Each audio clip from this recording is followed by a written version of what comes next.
Sport Business. Global Sports Intelligence.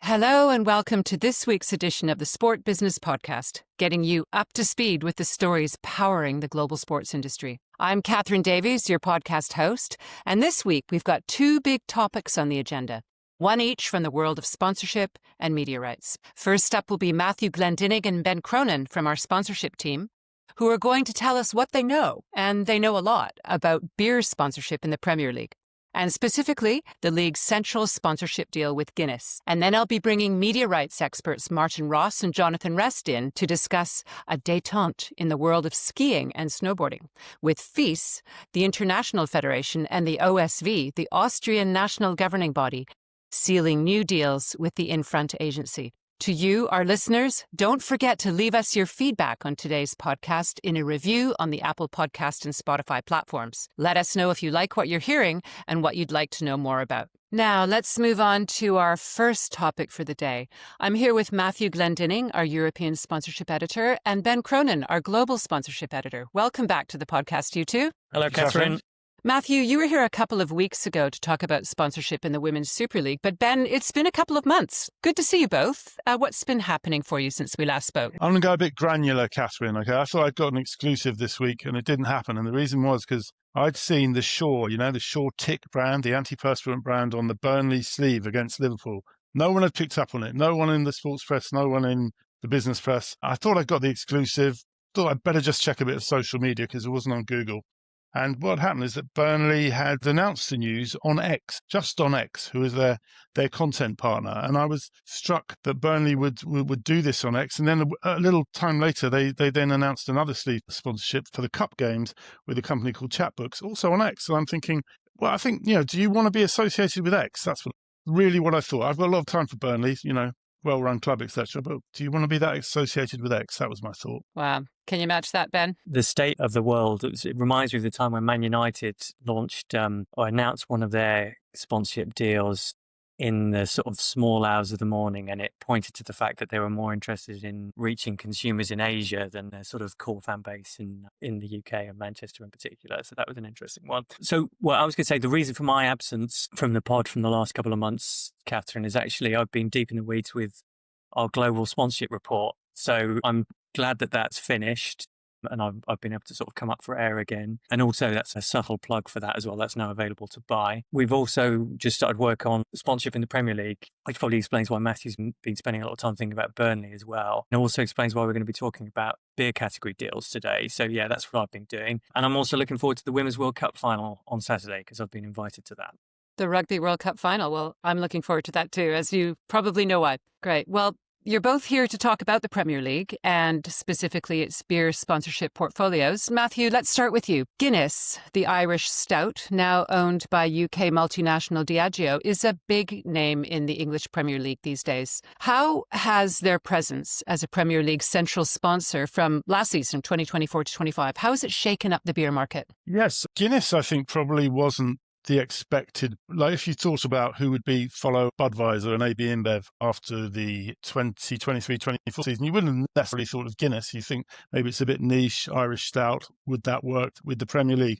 But when they got it, what it did was it set off a kind of chain reaction in that the other big players in the market like Heineken, Molson Coors and Asahi, who all made bids for that Premier League central deal, they suddenly had a lot of money to spend that they didn't spend on the Premier League. What's happened is that Guinness has kind of set off the hares running so that this season and a bit of last season, the big players have been making much bigger bets on clubs. And at the same time, Guinness have come in and made their own little club bets to support the central deal with Arsenal, Newcastle and Villa. And so what was kind of moribund sector where often clubs were just, it was a bit of a tick box. So we've got to give our fans some beer. This brand will supply the beer. It's become a bit more exciting. And there are other reasons too why perhaps the beer sector and supplying beer in some new stadium is of interest. But it's an interesting niche that has suddenly come to the fore. Well, You mentioned Newcastle, Villa and Arsenal. I wonder if there's a significance in the fact that it's those three teams, and also which clubs more broadly have been the main beneficiaries of this changing dynamic. Yes, you're right there, Catherine. Those three clubs have got the Guinness contract, and those three clubs love a Guinness contract. To be honest, every club would like a Guinness contract because Guinness are a big brand and they're big storytellers.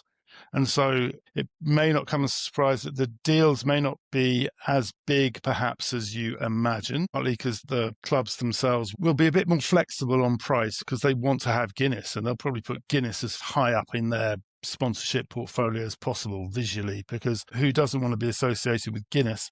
But the reason Guinness, this is what it's understood, is the reason that Guinness picked those three clubs was because they go down the spine of the UK. So you've got your Northern Club, your Midlands Club and your London Club. And why wouldn't that be the case? That makes perfect sense. However, I wouldn't say that, say, Newcastle and Villa are sort of the wider beneficiaries of this trend, that whatever deal they've made with Guinness, I'm sure it's decent, but it's not life-changing. The deal with Arsenal also, I think, would be bigger and significant.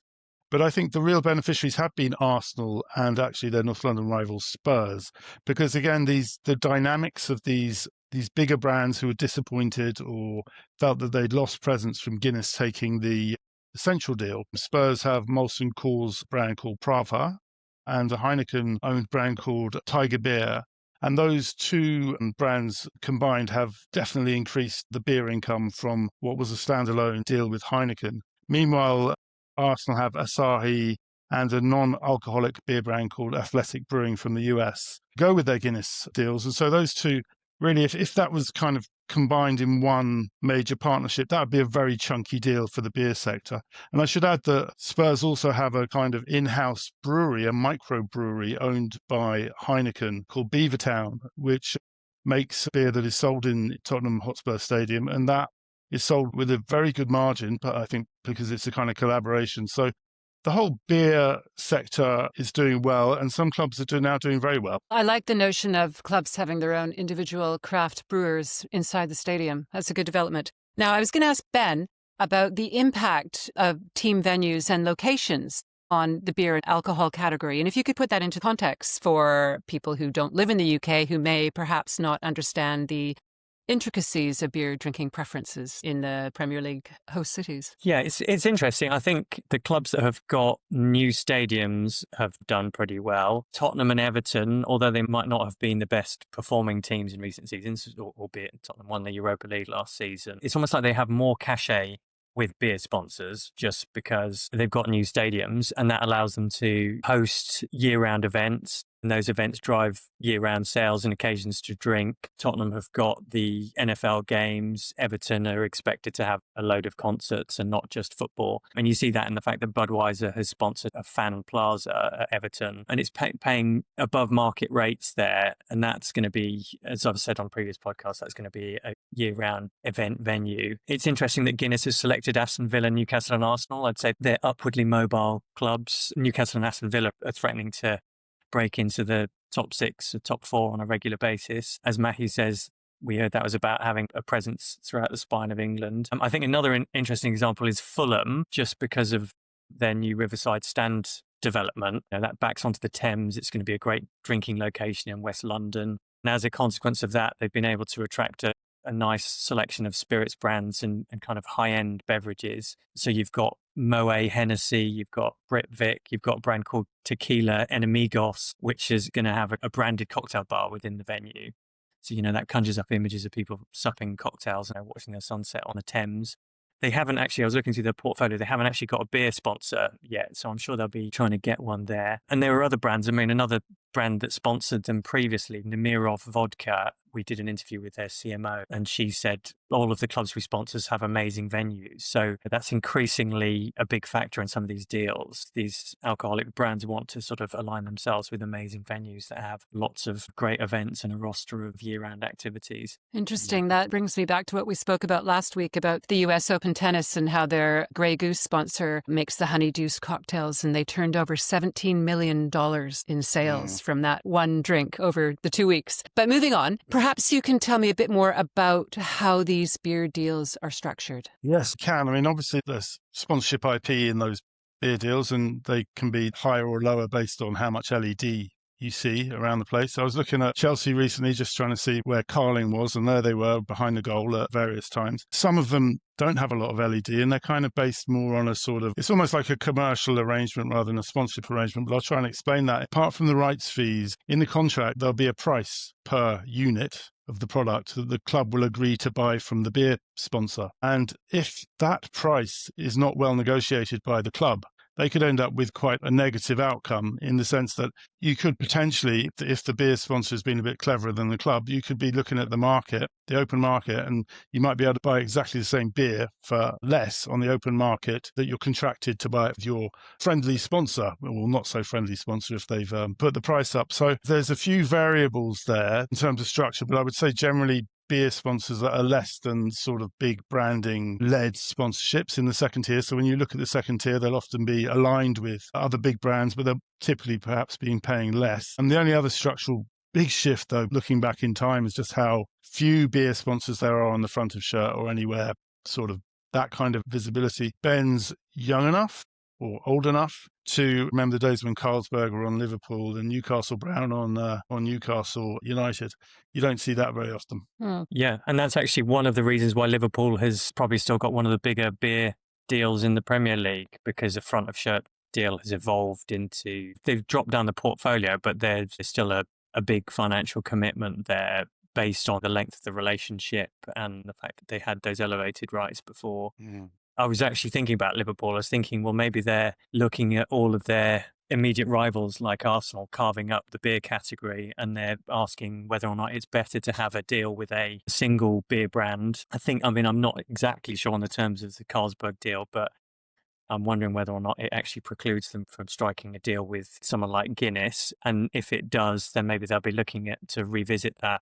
I mean, it's still a long time. It's a 10-year deal, so it's not going to expire until 2034, but I'm sure they've asked the question, is it better to have one beer brand paying top dollar or a load of smaller beer brands, each making a contribution to an overall figure, which is actually quite hefty in the case of Arsenal? Well, we're now in the second year of the Guinness sponsorship, the second season. And just looking over the past season and the beginning of this one, how is the landscape different from last season? Anything stand out for you? Yeah, I think let's stick with this theme that the big players consolidated in the market. And I want to shout out my analyst friend, Aidan Sewell, again this week, who has put another spreadsheet in front of me. Thank you, Aidan, if listening to this. He said that the spreadsheet showed that something, one doesn't always think of, that Ipswich, for example, the relegated clubs, they were often with kind of local or independent sort of beer brands. So Green King, Aspel's at Ipswich Town, Thatcher's and Kingfisher at Southampton. Some of the smaller beer brands from other clubs have also sort of dropped out. So you've got some associated with teams that have dropped out because they were relegated, but some have just fallen off. And I'm just looking now, forgive me, at another sheet that Aidan put together. And the new season really is those brands that were hoping to get the Premier League rights. There's a bit of Carlsberg at Aston Villa, and as Ben was saying, historically at Liverpool, but it really is Heineken, Asahi and Molson Coors with some Guinness thrown in, Brewdog at West Ham. But yeah, so there's this kind of consolidation. I think that is increasing the values, not decreasing it. It makes sense that it would be that way because they're bigger companies with bigger funds. So the smaller, 3 years ago, we would probably thought that craft beers would be all over the place.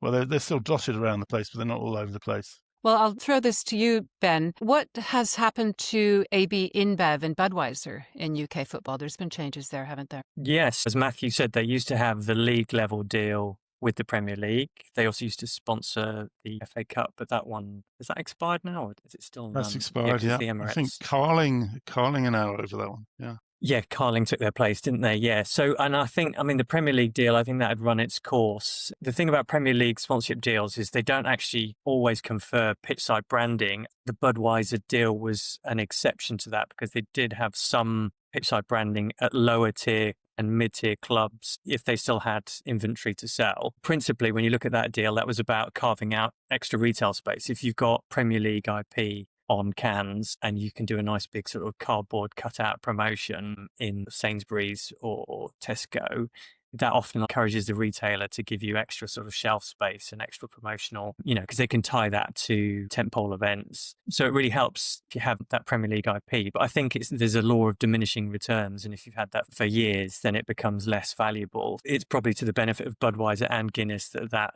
has run its course and the Premier League's got a new partner. But AB InBev, as I said, they haven't ended their association with the Premier League altogether because they've got the deal with Everton now. And by having a club deal, you do get that pitch side inventory. You are going to get the LED assets, at least at Everton home games. So it's a different pivot in Budweiser's strategy, but they're not out altogether.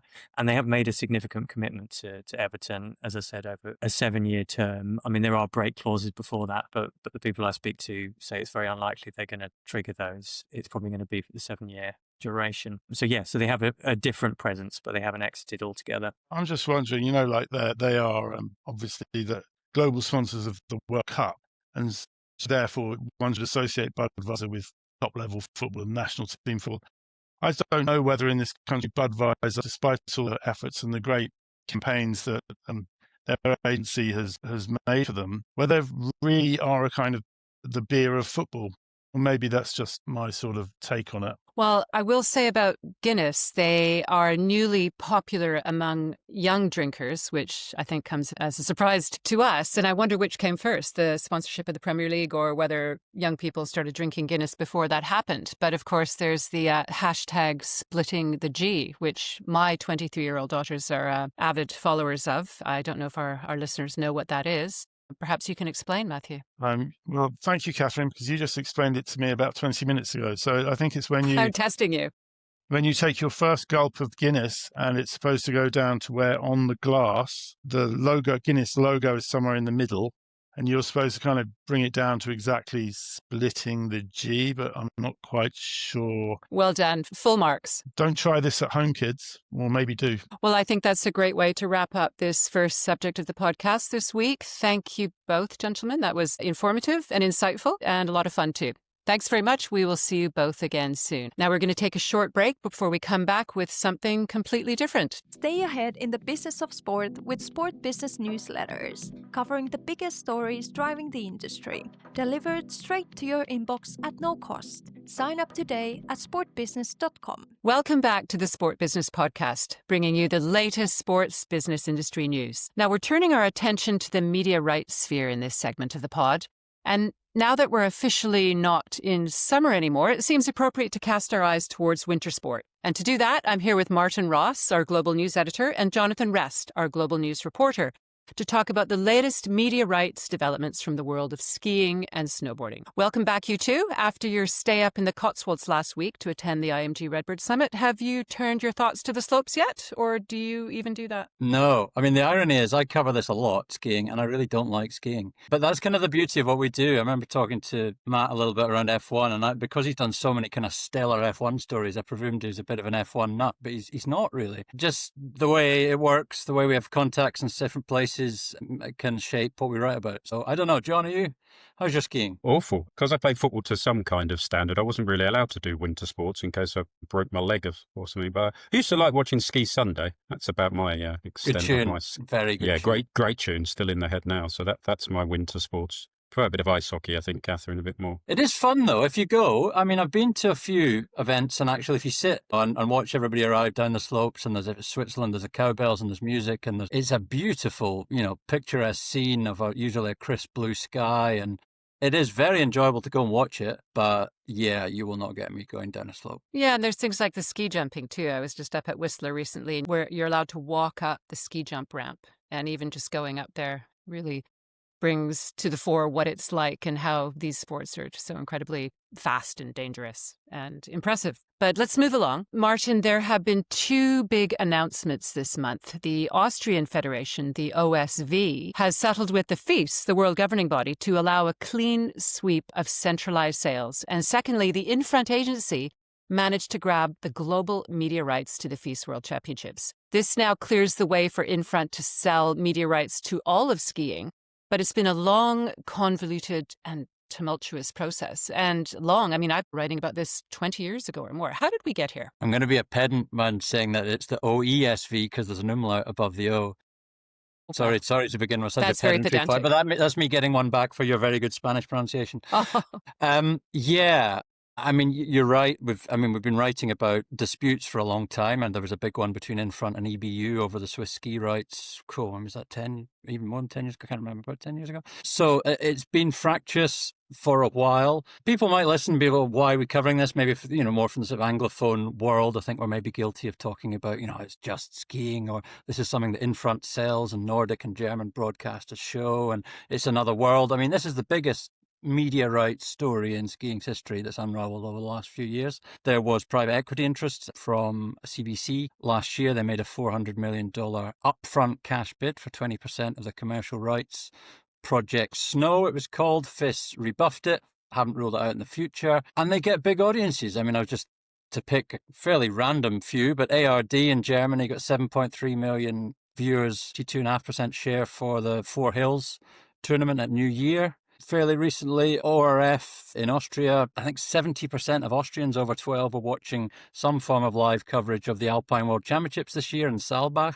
The men's downhill got 1.45 million viewers as a peak, and in Sweden got 1.6 million, was the most watched at the Nordic World Champs this year. Big audience in Sweden as well. But more importantly, maybe it's a tale of woe, with a result at the end of it that rights holders may find some value in learning about how you treat your stakeholders, how you get to an end result. Inevitably, I think they may compare it to UEFA and the centralisation of qualifier rights that happened around 2010, 2011. That process in kind of stark comparison was smoother. Yes, there was controversy among the agencies losing the business, clearly. But really, UEFA came up with a figure acceptable to all national federations of all sizes, big, small and medium. And they compromised. They let, the big federations. You watch a UEFA qualifier now, you'll see all the big sponsors of England, of Germany on the boards at the side as a form of compromise when centralisation came in. So it was rolled out relatively smoothly. This, not so. And we'll maybe go into the details. A small caveat for any sponsorship listeners, we're not going to go into the details of, there's an equally juicy sponsorship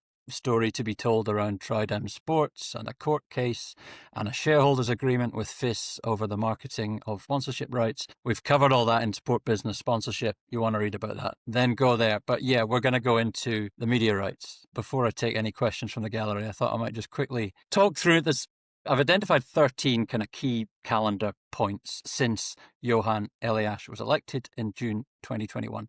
Johan Elias is a Swedish-British businessman, very rich man. He used to be the CEO of Head, the sportswear company, controversial figure, went for the IOC presidency. One of the things when he came in on his mandate, he wanted to centralise the media rights to skiing, which is not a new thing in that there's been a will for it to happen.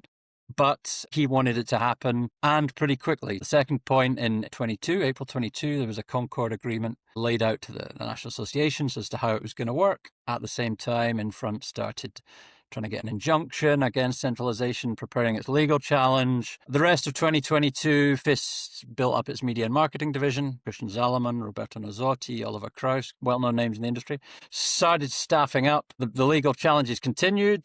This is the equivalent of going through the chapters on a disc before you are on Netflix, before you actually watch the show. Yeah, there was the peace deal between FIS and Infront about an agency agreement. Move on to April 2024, a highly controversial council vote as the rival national associations started to build up their own concept. The FIS Congress starting to get closer together. Austria still has legal claim, and then the national associations start to sign up. Sweden, then the rest, and then Austria finally relents in September, very recently this year, and also Infront did a deal for the World Championship rights, because we're primarily talking about the World Cup rights here, so that they can sell all of skiing. That's how far we've come. I would quite like to delve into elements of that, but I don't know if there's any preliminary bits you wanted to shout out about in terms of where we've come from and where we've got to. I mean, we're talking, to give you the couple of sentences background, this is the World Cup media rights in skiing that Infront has dominated over 2 decades by signing up, kind of piecemeal deals. There are pockets of federations they didn't have. They didn't have Austria famously, which IMG had, and they didn't have Swiss ski for a long time, which EBU had. They didn't have Romania, but we'll maybe not dwell on that. Yeah, this was a massive overhaul of how skiing would be sold. Martin, has it always been Austria that have been the ones holding out, or have there been other kind of bigger federations that have had to be appeased as well? Yeah, I mean, the Swiss Ski Federation is always been a powerful player in the market. There's the G7 nations that were set up to form a rival body and a rival concept of comprise Austria, Switzerland, Germany, Italy, Norway, Slovenia, Sweden, and the Swiss. Yeah, but Austria has been a particular thorn in the side of this. Christian Scherer, who's the general director of the OESV, he has negotiated really hard, and he wanted to protect his agreements with IMG, which then sold on to EBU in Europe, and also, interestingly, was offered, as I know, maybe dive into actually what the proposal was in the first place that the federations were offered, but as part of it, they were offered an indemnity against any Infront legal challenges coming down the line, but even that was not enough to satisfy, and only these negotiations over the past year or so have managed to strike an agreement with Austria. I mean, the Concord Agreement, it was pretty tasty at the time. It was, the sound bites from Johan Elias were super strong. He talked about sort of ending the days of having motivations of agencies, lining the pockets of agencies. So he came out really strong after being elected. But the mistake that was made in many respects was it was presented as this is what we're doing. Before there was a mandate to sell if they were going to work with an agency, before there was a council vote. But yet, in this Concord Agreement that was kind of leaked in early 2022, there's a letter from Johan and Michel Villon, the Secretary General of FIS, saying, this is what we're going to offer. We're going to do it in 22-23, the next season, and we're going to do 2 season deals, despite the fact that they had ongoing individual deals with lots of different broadcasters. So it created a huge confusion in the market. Skiing fans didn't know whether they would see their skiing next season. Broadcasters didn't know how the signal was going to be delivered. Infront was furious at the time. It said they would cause chaos if centralisation was enacted this way, and it would lead to a plethora of legal claims. But the offer that they were given was more prize money. As I said, it was an indemnity against Infront challenging, and it was obviously the World Cup revenues. I think a 35% profits beyond that were also going to be put down. That was the proposal. From FIS point of view, I think they wanted to sort of railroad it through, but it kicked off a series of events that got extremely messy. So, Martin, I'm curious, how did Infront and FIS come to a sort of peace agreement, and did that resolve the differences? I mean, it resolved the differences between them. So they've been only talking through lawyers for a long time. Infront had a legal case, a big legal case, kind of bubbling away, being prepared. And then all of a sudden in the summer 2023, we were met with an exclusive agency agreement announcement for an 8-year deal, 26 to 2034. It was called a commission-based agency sales agreement, the minimum guarantee of over 600 million euros, 75 million euros a season. So yeah, they aligned all the issues around archive, around the sort of the OTT service were solved, but there was still no mandate to sell. There'd still been no council vote. So the whole thing was kind of being done back to front. And at the same time, broadcasters had also still been doing individual deals into the future. And the national federations really felt that they weren't being listened to sufficiently. And I think the whole thing really blew up in April 2024. It was equivalent of, it just made me think of John Smeaton. John Smeaton was a baggage handler at Glasgow Airport who was interviewed after fending off terrorists. And in the interview, which had subtitles, amusingly with American TV, he said, you know what happens when you spray a can of deodorant on a bonfire? And the interviewer went, well, no, I don't actually. This was the equivalent of this. I mean, it was already a combustible situation, and a council vote went through in April 2024, just as kind of evidence of how this was done the wrong way around, if you like. This maintained the authority to do this, to change the international competition rules in skiing, and that claimed it had addressed any open issues from the ski associations. But it was, the Norwegian Federation, the council member at the time, I think, said he'd never seen a secret vote before. He felt that it'd been completely sort of blindsided. And this was the point whereby the G7 nations had been working on this project Snowflake with SN1 Consulting.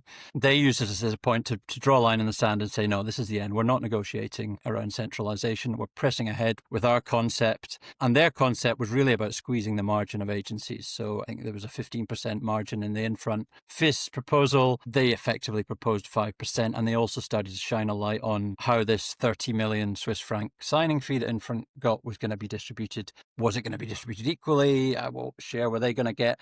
All of this was about leverage. I don't know whether they genuinely thought that their rival concept would work. I mean, there's been 15 years ago, there was an effort to break away, but this was all about leverage, I think, in terms of the final deal that was done. And we saw that when it was done, then go on to the FIS Congress in Reykjavik, when there was a kind of thawing, before John jumps in with a thawing gag. You don't get many things thaw in Reykjavik, but certainly the relations the tensions thawed, you started to get sound bites that they were listening to. Finally, over 2 years on, they were listening to the national associations, listening to what their real concerns were.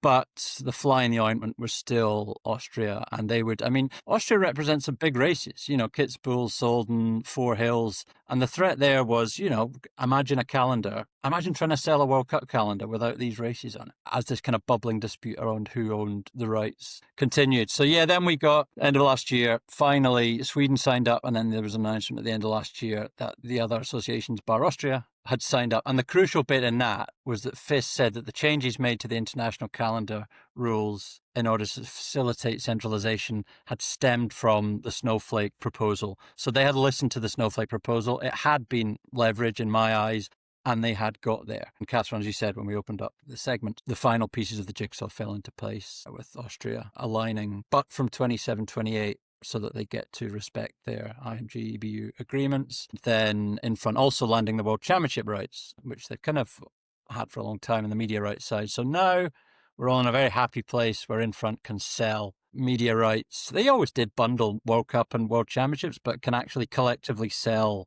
the whole of skiing. And we're in a very simple place, and I think I need to lie down. Well, John, you had something to ask. Yeah, before Martin lies down, I was just Infront got this contract. No major surprise given their pedigree in the space. Was there any legitimate competition to Infront getting this contract? Yeah, there's certainly been competition for the World Championships contract, which Infront has held recently. EBU and IMG previously bid against them. I've expected them to bid again this time. On the World Cup side, you've got to maybe look at the history of this. This has always been a big margin business for Infront, a really successful part of what they do, and they're geared up to do it. The sales team in those markets, winter sports experts, if you like. That's not to say an IMG couldn't do it. Certainly an EBU could come in if they put the number down and get the rights, and then, because there's always been a controversy around, does Infront sell to any pay TV or not? We may see they do that more now if they're under more pressure on the margin. But no, I think realistically, this was either FIS selling in-house and recruiting people to do so, or working with Infront on it once they could wade through all the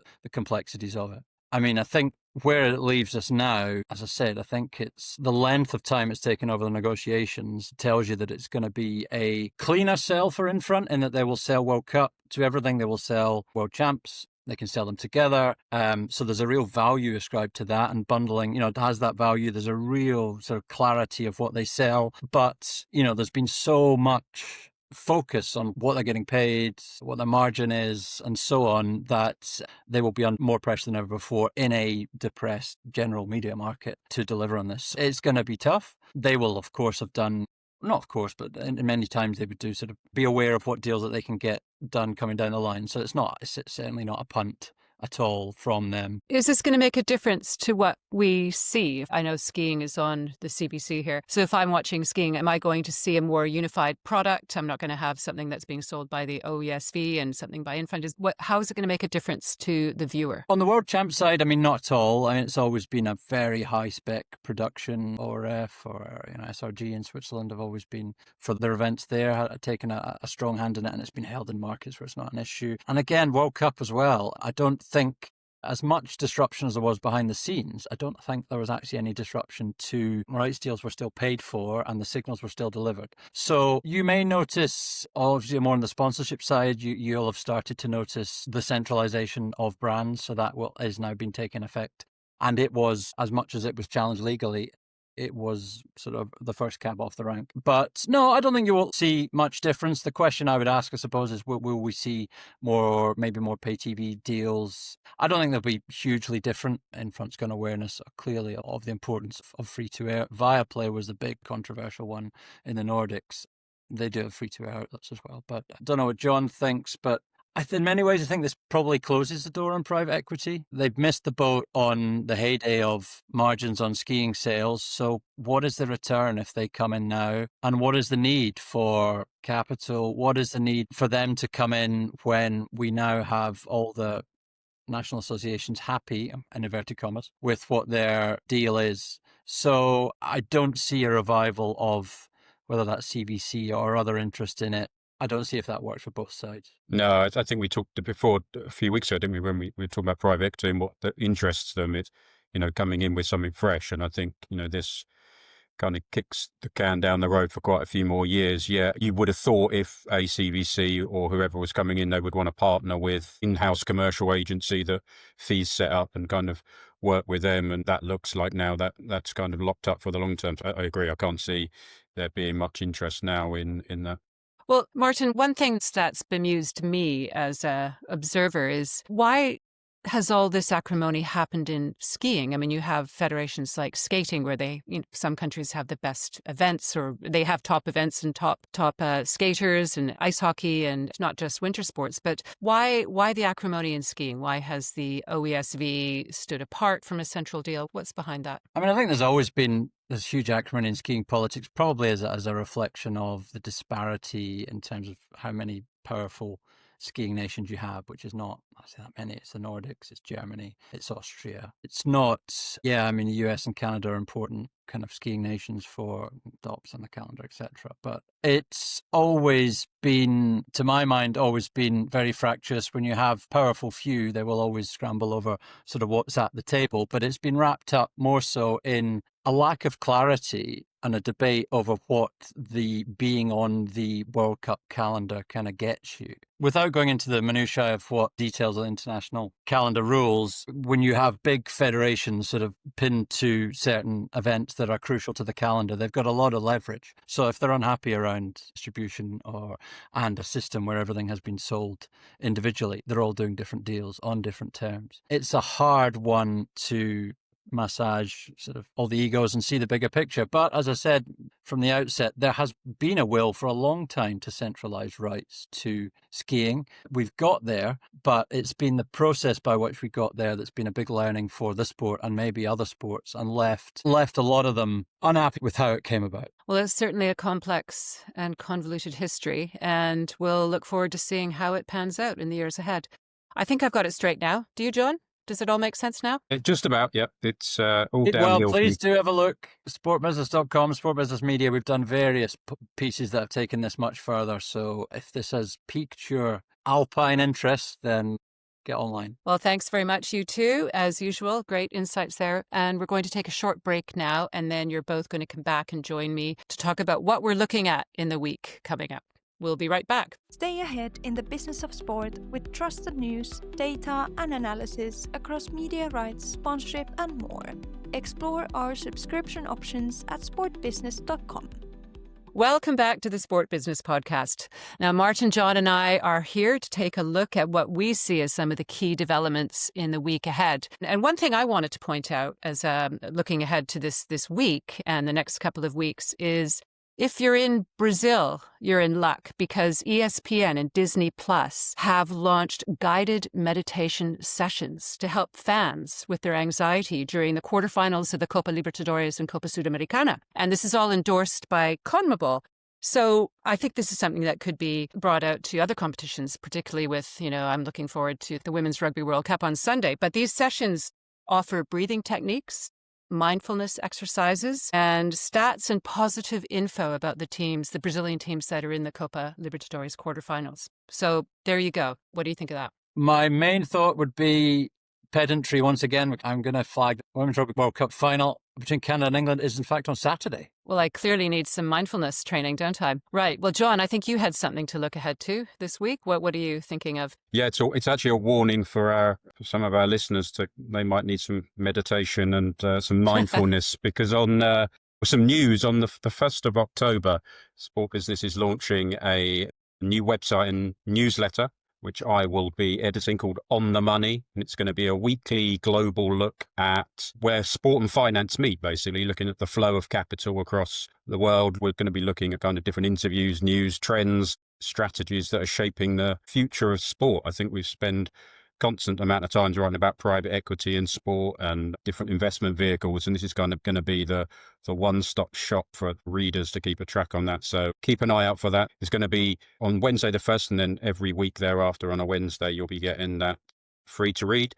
And if you keep an eye out for when this podcast goes out, you'll be able to find a way to sign up for it to add yourself to the list. So yeah, please let me know any interesting deals that you have coming up and we can give it some coverage. That's a fantastic addition to the Sport Business portfolio. Well done, John. And I'll look forward to reading that first edition and many more after that. Martin, I think you had something you were looking ahead to. Yeah, I mean, I can't not look ahead to the Ryder Cup. Listeners will be consuming the podcast, I don't know, on a Friday, Saturday. We'll be midway through the foursomes, the four balls. I've got a quiz question for both of you. Sky showing it on in the UK, Sky Sports Golf. How many hours of live content? So I don't mean, archive, reruns, magazine history stuff. I mean, how many hours of live content is Sky showing this week with full, studio programming, etc., before the first ball will be hit? So you're going Is to this say, a test? I thought you were going to say during. So I'm going to live build up. 15. Okay, 15. Catherine? 30, just to... It's 36 hours. It began on Monday because it's an interesting, I suppose, by dint of their ownership, because they're owned by Comcast, they can plug into NBC's coverage and they get some of the Sky Sports Golf presenters on there as well.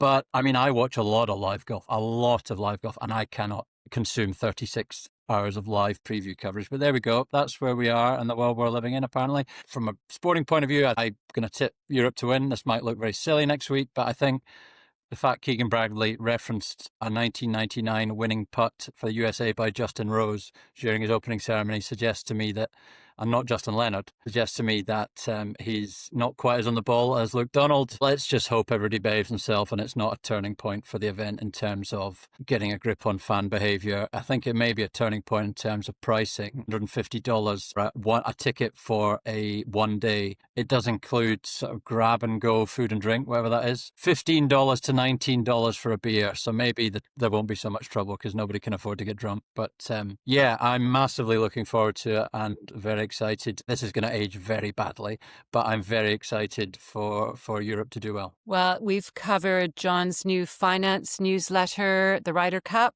and a bit of meditation when you're watching your football. What else? Any other business, gentlemen? I want to give you a quick golf one. I don't know if anybody's seen this, but if you watch the BMW Championship at Wentworth earlier this month, the big Rolex clocks on the tee, the huge ones that they have. So 2 of them were stolen. They're worth £70,000 each, apparently. Rolex are DP World Tour partner, and a 47-year-old man has been fined £120, and he was ordered to pay £48 of costs at Staines Magistrates Court. I don't know what the £48 of costs gets you at Staines Magistrates Court, but there we go. They managed to track them down. They've got tracking devices inside them. So the police managed to go to the house and find these 2 massive Rolex clocks kicking about. I don't know what the plan was. Who do you sell them to? Maybe Jay-Z or Lil Wayne? I had to Google Lil Wayne. I didn't know who he was. Who are you selling 2 massive watches to? I mean, they're not watches, but you could sell them to a tournament organizer maybe. Maybe Liv would want to have a sniff. But yeah, no, in all seriousness, you can't be